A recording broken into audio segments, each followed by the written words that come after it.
Today we're going to start a auto mechanic project. So I've never claimed to be an auto mechanic. I did grow up on a dairy farm back in the 70s, 60s and 70s,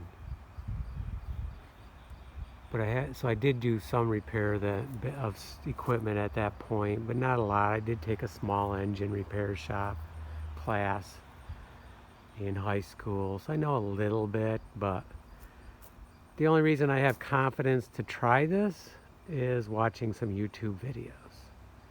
I've been watching 3 or 4 a few times over the last few months, and this all occurred because of my neglect. I should have been keeping track. I thought the garage was, but we had switched garages. It's not really their fault. But when it comes down to it, the timing belt did not get changed when it should have. I was coasting down the road in town, so it wasn't going very fast, just coasting into a corner. I heard a little click or snap or something, kind of a click, and that was it. It wouldn't restart, it wouldn't do anything. Coasted around the corner, parked it, and that was it. At the time, the garage did not want to change the timing belt because they felt it's an interference engine and it's going to be ruined. They wanted an engine on site to replace. It was during COVID.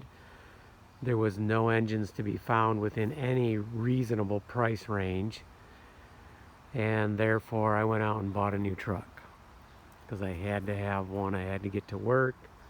It was right before winter. We were already expecting a snowstorm, and I could not rely on our 2 front-wheel drive van to get out of our driveway, which is a steep driveway.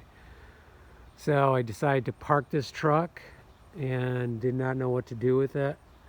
And now I'd like to try to change the timing belt myself. I did read many reports saying that this engine, although it is an interference engine, many times it does not get ruined by the timing belt. I have no idea, but I'm willing to try it. So we're going to first drain the radiator.